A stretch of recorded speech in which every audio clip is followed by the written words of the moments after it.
If you don't like something, change it. If you can't change it, change your attitude, don't complain. Donc nous, on n'est plus dans la complainte, on s'excuse pas, nos histoires, elles sont belles, nos talents sont extrêmement créatifs. Et venez nous voir, venez les voir là où ils sont. Bonjour, je suis Liliane Dacruz, la CEO de Indicium Consulting, et je vous retrouve aujourd'hui sur Upendo.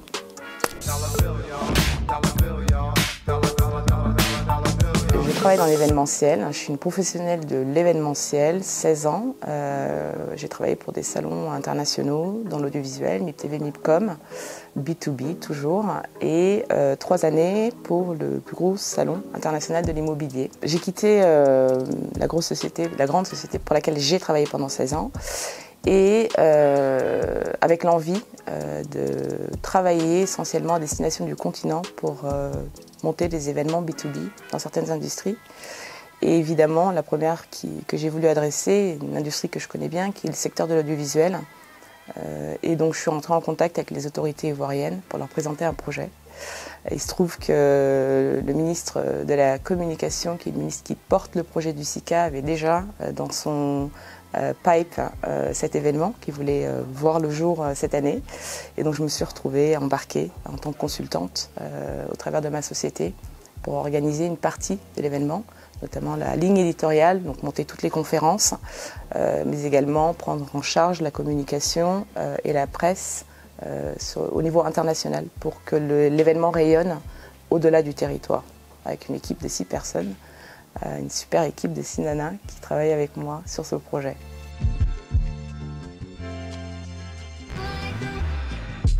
Le SICA, c'est le Salon international du contenu audiovisuel africain qui aura lieu à Abidjan du 20 au 22 novembre à l'Hôtel Ivoire. Donc l'événement est porté par le ministère de la Culture. Donc une volonté très forte pour la Côte d'Ivoire d'asseoir le territoire comme étant une plateforme de fédération de la communauté audiovisuelle africaine.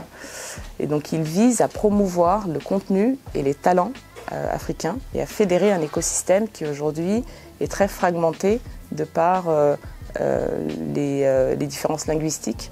On aura des producteurs, des réalisateurs, des chaînes, des diffuseurs parmi les participants, et on aura la chance d'avoir une représentativité assez importante africaine, puisqu'on aura du lusophone, de l'anglophone et du francophone du 20 au 22. Donc je redis la date, novembre, à Abidjan à l'Hôtel Ivoire.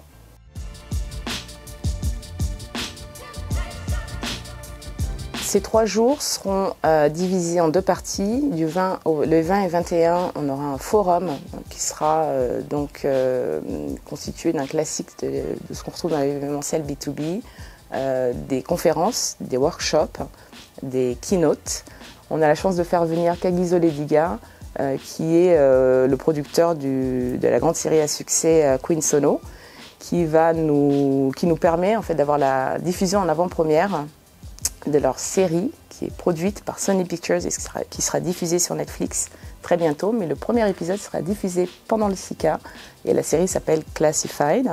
Mais on a également des profils jeunes talents, ce qu'on appelle la nouvelle vague en fait.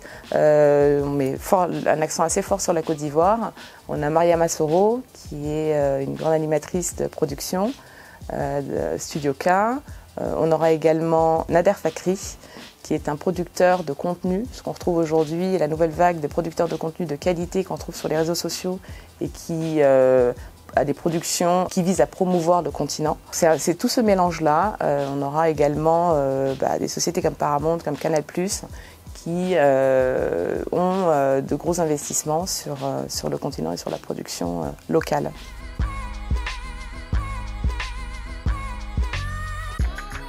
Il est vrai qu'il y a encore trop peu d'investissements sur le contenu, dans le contenu audiovisuel sur le continent. Il y a une nouvelle réalité également, c'est que les talents et les histoires africaines sont de plus en plus demandées, sollicitées. On a vu les derniers succès sur Netflix, notamment sur des productions nigériennes ou sud-africaines.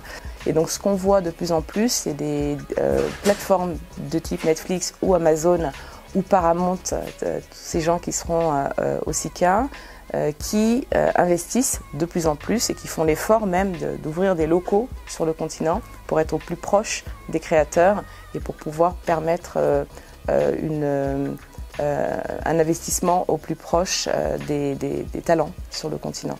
Donc, toujours pas assez, mais de plus en plus. Donc le SICA a aussi cette volonté de pouvoir fédérer cette communauté, créer une place de marché, de transaction, mais aussi de cofinancement. L'angle sur la diaspora est important aussi, parce qu'aujourd'hui on a des professionnels de l'audiovisuel qui sont parfaitement implantés dans les pays dans lesquels ils se trouvent, que ce soit la France, l'Angleterre, ou plus largement aux États-Unis également.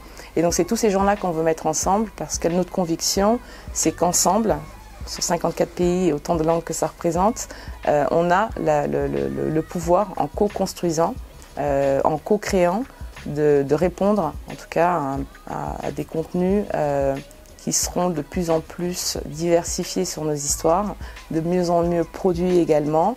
Il y a un angle que je souhaite aborder parce qu'il est assez intéressant sur le SICA, c'est qu'on a toute une demi-journée qui est consacrée à des masterclass pour des jeunes professionnels et des étudiants. Donc il y a une volonté également de ces professionnels aguerris de vouloir transmettre leur savoir-faire, qu'ils soient d'ailleurs sur le continent ou qui viennent de l'extérieur, mais de transmettre pour professionnaliser ces jeunes en devenir qui seront les prochains Kagiso Lediga ou d'autres qu'on peut citer et qui seront présents au SICA.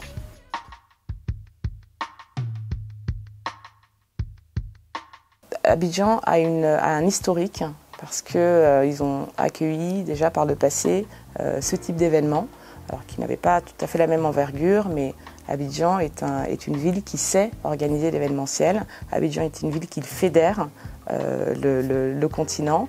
La Côte d'Ivoire est un territoire de production, donc il y a une légitimité aussi à l'organiser. Et puis un coup de pouce très fort des pouvoirs publics qui souhaitent démocratiser et installer sur le territoire ce secteur de l'audiovisuel régional, en tout cas sur l'Afrique de l'Ouest.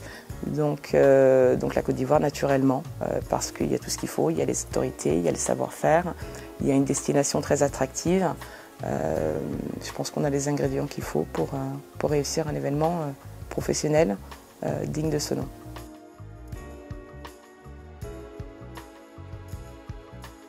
La volonté, c'est vraiment de sédentariser cet événement, un peu comme on a les Emmys aux États-Unis ou le Festival de Cannes à Cannes.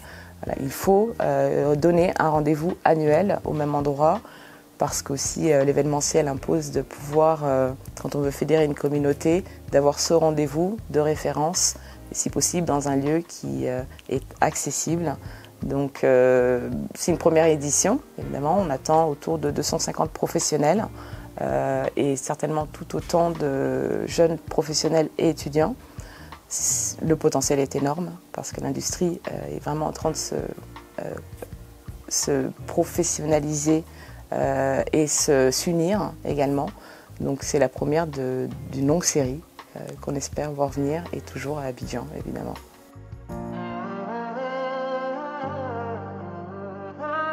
J'ai la chance d'être entourée d'une équipe, on est 6 nanas, 6 badass comme j'aime bien dire, avec, pour citer, j'ai ma partenaire Samira Hadi, avec laquelle j'ai travaillé pendant 16 ans sur ces salons B2B, Sarah Kwaka qui est une professionnelle aguerrie des relations presse, Karina Brito, qui elle est une ancienne du secteur de l'audiovisuel, et à nous 6, pour ne citer qu'elle, on a la lourde tâche, mais le plaisir aussi de mettre en place un programme qui sera, et qui est déjà, parce qu'il est finalisé pour tout dire, de dimension assez internationale et qui répond aux besoins évidemment de l'industrie dans sa diversité, dans sa complexité également.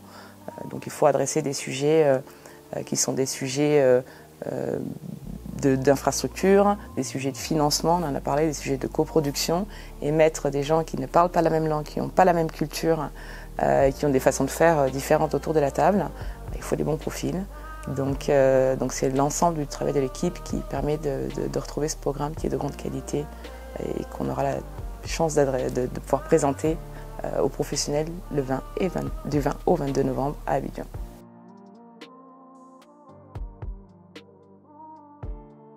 Le SICA, le Salon international du contenu audiovisuel, est l'occasion et l'opportunité unique pour les créateurs de contenu et les talents africains, donc les producteurs et les réalisateurs, de rencontrer l'écosystème qui peut financer, cofinancer leurs projets. Donc un accent est mis très fortement sur créer ces rencontres, créer ces moments pour que chacun ait sa place pour pitcher et présenter finalement les projets qu'il a en cours.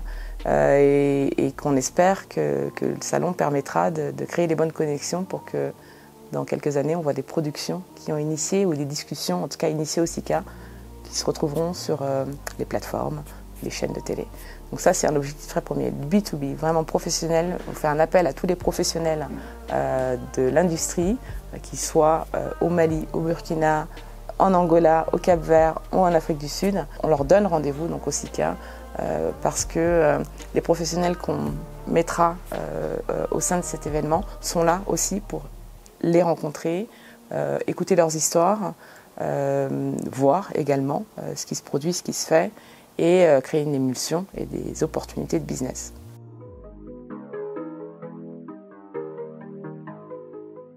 Il y a une phrase qui me vient à l'esprit d'une grande dame qui s'appelle Maya Angelou et qui dit, excusez-moi je vais le dire en anglais parce que je trouve que c'est bien de le dire tel qu'elle le dit.